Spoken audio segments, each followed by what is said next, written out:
पदाधिकारी हैं। हाँ, हम दरभंगा जिला के केवटी प्रखंड का अध्यक्ष हैं। विधानसभा है ना, केवटी विधानसभा वहाँ से आपके प्रत्याशी खड़े थे। हमारे भाजपा के प्रत्याशी थे, हम गठबंधन में थे, हमने उनको जिताने का काम किए हैं। हम लोगों ने ईमानदारी से काम करके उनको जिताया है। आप उनकी सीट पर इस बार लड़े थे, बहुत कम घाटा हुआ। नहीं, एक सीट तो हमारा नॉमिनेशन में कुछ टेक्निक गड़बड़ी के कारण से कैंसिल हो गया। 28 बचा, 28 में हमने 19 सीट जीत के लाया है। तो मेरा तो ज़्यादा नुकसान नहीं हुआ, मेरा कोई इतना नुकसान नहीं हुआ। बहुत फायदे में हुआ। फायदे में तो हैं। हमारी पहली बार इतना बड़ा विधायक, हमने 2005 में रामविलास जी के नेतृत्व में चुनाव लड़े थे और 29 विधायक जीत के लाए थे।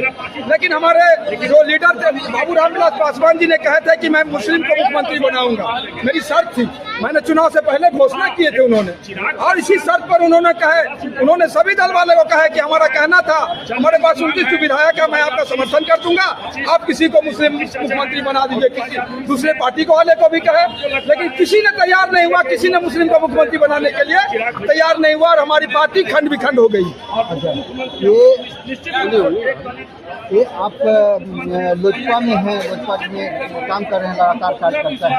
आप ब्राह्मण हैं जी, रामविलास जी कभी मुसलमान का नाम लेते हैं, कभी दलित का आगे करते हैं। नहीं, देखिए सवाल है कि जो भूखा हो पहले खाना उसे मिलना चाहिए, जिसके बदन पे कपड़ा ना हो और कपड़ा की बात हो तो पहले उसको कपड़ा मिलना चाहिए। तो हम ये देख रहे हैं कि अब्दुल गफ्फार साहब के बाद बिहार का मुख्यमंत्री कभी कोई मुस्लिम नहीं बना, जिसके अंदर कुछ भावना भी गलत है उसके लिए। तो हम लोग जाति धर्म की बात नहीं करते हैं, हम लोग समूह की बात करते हैं, समाज की बात करते हैं, राज्य की बात करते हैं, देश की बात करते हैं। बिहार में चुनाव में बहुत बड़ा मुद्दा उठा था, पलायन, नौकरी। पलायन की जहाँ तक बात थी तो मैंने आपसे कहा ना कि भारत सरकार हमें इतना पैसा दे चुकी है। अभी चुनाव समाप्त हुई है, हमने जितना उद्योग मेरा बंद पड़ा हुआ है वो सारे उद्योग को हमने चालू करवाने के लिए सभी का टेंडर होने जा रहा है और सभी जगह काम चालू होने जा रहा है। आपको बता दें, रैयाम शुगर चीनी मिल, लोहट चीनी मिल, सकरी चीनी मिल, कपड़ा उद्योग, चमड़ा उद्योग, हैंडलूम उद्योग, ये तमाम उद्योग जो मेरा बंद था ये सभी चालू होने जा रहा है। सभी पर सरकार ने पैसा दे दिए हैं और सभी का काम स्टार्ट हो चुका है। काम उद्योग छोड़ दिए। नहीं, मैं वही चीज कहने लगा। मैं जब बोलने लगा तो पूरे बिहार की बात कह रहा हूँ मैं कि जितनी फैक्ट्री बंद है मेरा चीनी का उद्योग का सब खुलेगा, हैंडलूम उद्योग खुलेगा, चमड़ा उद्योग खुलेगा, कपड़ा उद्योग खुलेगा, सूता उद्योग खुलेगा, जितनी योजना है मेरा सारा का सारा खुलेगा। ऐसा लगता है बिहार में लोग बाहर से आएंगे। हाँ, ये हमारे लीडर का भी कहना है, हमारे एनडीए गठबंधन का भी कहना है कि वो दिन कब आएगा जो मैं पंजाब जाता हूँ, हरियाणा जाता हूँ, दिल्ली मध्य प्रदेश जाता हूँ, बंद होना चाहिए, वहाँ से लोग आवे हमारे बिहार में रोजगार करे, रोजी करे। लेकिन जब बाहरी टैलेंट आएगा तो बिहार वाले को फिर नौकरी नहीं मिलेगी। नहीं, बाहरी के लोग जो आएंगे तो बिहार में क्यों नहीं मिलेगा? हमारे पास इतना बड़ा क्षेत्रफल है, इतना बड़ा हमारे पास सारा चीज है। मेरे पास क्या नहीं है? नदी नाला पानी, कौन ऐसा चीज है जो मेरे बिहार में नहीं है? कोई सारा का सारा चीज है मेरे पास। चीज मौजूद है, करने के लिए कमी है। इतना बोलवाला है कि हर जगह सर्टिफिकेट प्रमाण पत्र बनाने के लिए पैसा लेगा। नहीं, मैं ऐसा कहना चाहूंगा कि अफसरशाही नहीं, वहाँ जो मेरे विरोधी दल का लोग हैं वो लोग वहाँ क्या करते हैं? दलाली करते हैं। जो पुरानी सरकार थी ना, उनका काम गुंडागर्दी से चलता था, उन्होंने गुंडागर्दी से सरकार चलाते थे। तो सरकार तो खत्म हो गई, लेकिन उनका सरकार का जो गुंडा था ना वो दलाल हो गया है, तो वो दलाली करता है जाके सरकारी ऑफिस में। लेकिन एनडीए गठबंधन का सिपाही को नजर है उस पर, अगर दलाली करते हुए पकड़ाएगा तो हम लोग उसको जेल भिजवाने का काम करेंगे, जेल भिजवाने का काम। कई बार देखा हुआ जन्म प्रमाण पत्र के लिए ऑफिस से डिमांड किया जाता है कि अभी सर्टिफिकेट दिए, डॉक्टर का सर्टिफिकेट दीजिए, और वही बाहर ब्रोकर को दे दिया जाता है, तुरंत बन जाता है। नहीं, तो मैं बता रहा हूँ, ब्रोकर को देते हैं।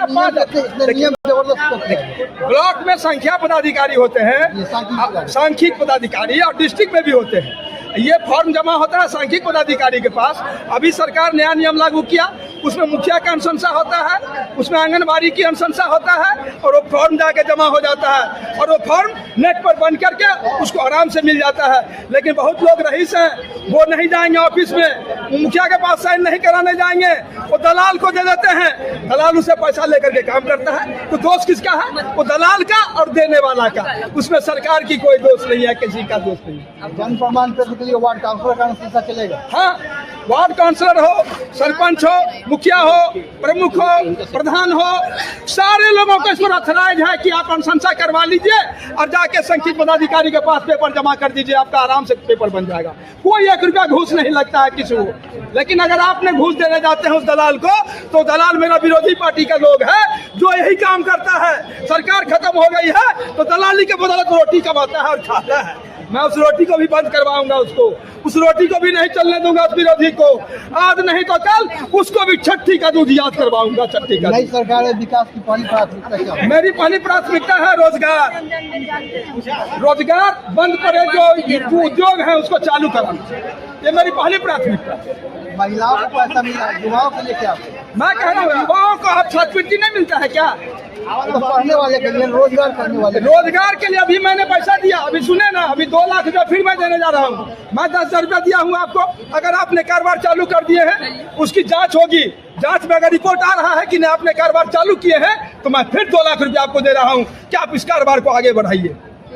जनता, राज्य की जनता का ही वोटिंग अधिकार का हक छीन रही है और चूंकि वो किसी के लिए वोट बैंक है, इस नाते उसका विरोध हो, ये सरासर गलत है। वोट का शुद्धिकरण एक स्वाभाविक प्रक्रिया है। भारत के संविधान के तहत इस प्रक्रिया को स्वीकृत किया गया है। अगर उनके पास कोई सही ठोस आधार है एसआईआर को विरोध करने का, तब उनको देना चाहिए। नहीं तो एसआईआर के माध्यम से अगर देश के नागरिकों के विरोध का हनन हो और देश के नागरिक ही वोट नहीं दे पाए, तो ऐसे में एसआईआर बहुत जरूरी है। विपक्ष कह रहा है कि बिहार में जो आप लोग को जीत मिली है, महिलाओं को अगर 10,000 रुपया नहीं देते तो आप लोग को जीत नहीं मिलती। आपने वोट खरीदा 10,000 महिलाओं। ये फर्जीवाड़े की जीत है, ऐसा आरोप। जनता का पैसा अगर वापस जनता को दिया जा रहा है, समाज को दिया जा रहा है ताकि समाज को आगे बढ़ाया जा सके, तो कहां से ये गलत है?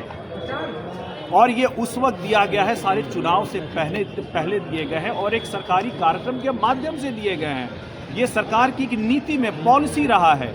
ये कहीं से वोट खरीदने का जो आरोप लगा रहे हैं, उनसे पूछना चाहिए कि जब आपका समय था 15 साल का जंगल राज का, कांग्रेस राज्य से पूछना चाहिए तो आपने जनता को देने का काम किया है या जनता की जेबों से ले करके अपनी जेबें भरने का काम किया है? सवाल उनसे पूछा जाना चाहिए। भारत में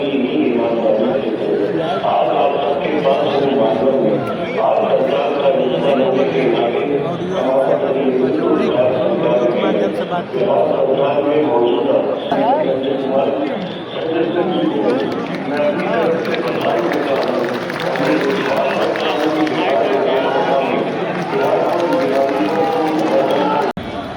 स्थापना दिवस का आज 25वां सालगिरह मनाने के लिए लोक जनशक्ति पार्टी रामविलास यहाँ पटना में बड़ा भीड़ इकट्ठा हुआ है और इस अवसर पर पार्टी के वरिष्ठ नेता में अरुण भारती उपस्थित रहे, अनेक कार्यकर्ता रहे, लेकिन चिराग पासवान के द्वारा फोन पर ही मंचीय भाषण किया गया। कौन सा मात्र भाषण किया गया? उन्होंने जनता को शुभकामनाएं दी कि जनता के आशीर्वाद से आज हम 25 साल में लंबी पारी मारते हुए 29 में 19 विधायक जीत करके आए हैं और बिहार में शासन के साथ भागीदार हैं। जनता का उज्जवल भविष्य और जनता के लिए अच्छा काम करेंगे, यही उनके भाषण का उद्देश्य था। आनंद मन पटना।